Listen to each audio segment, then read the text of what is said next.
বিভিন্ন ছত্রছায়ায় থেকে দেশে এখনো আওয়ামী লীগের দোসররা দখলদারি, চাঁদাবাজি সহ নানা বিশৃঙ্খলা সৃষ্টি করছে। সোমবার পূর্ব লন্ডনে নিরাপদ বাংলাদেশ চাই ইস্ট লন্ডন শাখা আয়োজিত এক প্রতিবাদ সভায় এমন মন্তব্য করেন বক্তারা। বিস্তারিত দেখুন আমাদের সিনিয়র রিপোর্টার মোহাম্মদ মাসুদুজ্জামানের আরেকটি রিপোর্টে।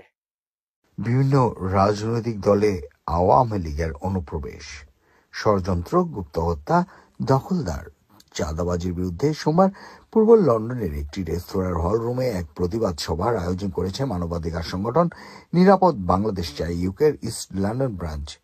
ইস্ট লন্ডন শাখার সভাপতি মোহাম্মদ আব্দুল হামিদ শিমুলের সভাপতিত্বে ও লন্ডন মহানগর শাখার সেক্রেটারি মাহফুজ আহমেদ চৌধুরী এবং ইভেন্ট ম্যানেজমেন্ট সম্পাদক আশরাফুল ইসলাম নোবেলের যৌথ পরিচালনায় শুরুতেই পবিত্র কোরআন থেকে তেলাওয়াত করেন আশরাফুল আলম।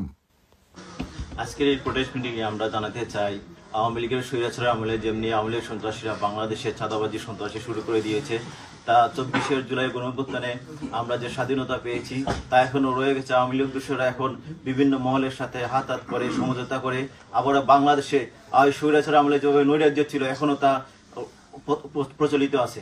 আমরা চাই এর সমাধান হোক। উক্ত প্রতিবাদ সভায় প্রধান অতিথি হিসেবে বক্তব্য রাখেন ছাত্র শিবির সিলেট মহানগরের সাবেক সভাপতি শাহরিয়ার আলম শিপার। প্রধান বক্তা হিসেবে বক্তব্য রাখেন নিরাপদ বাংলাদেশ চাই ইউকের কেন্দ্রীয় সভাপতি মুসলিম খান। বিশেষ অতিথি হিসেবে বক্তব্য রাখেন কেন্দ্রীয় সেক্রেটারি জেনারেল তাহমিদ হোসেন খান, কেন্দ্রীয় অ্যাসিস্ট্যান্ট সেক্রেটারি রায়হান আহমেদ, তাজুল ইসলাম, জামাল উদ্দিন আহমেদ, সাবের আহমেদ, লন্ডন মহানগর শাখার সভাপতি আশরাফ আহমেদ, ERI এর সহ সভাপতি মোহাম্মদ হাসনাত আল হাবিব প্রমুখ। সমাবেশে বক্তারা বলেন, আওয়ামী লীগের দোসররা বিভিন্ন রাজনৈতিক দলের সাথে সমঝোতা করে বাংলাদেশে সন্ত্রাসী, চাঁদাবাজি, দুর্নীতি এবং দখলবাজি করে বাংলাদেশের নৈরাজ্য সৃষ্টি করছে। এদেরকে চিহ্নিত করে আইনের আওতায় এনে শাস্তি প্রদান করতে হবে।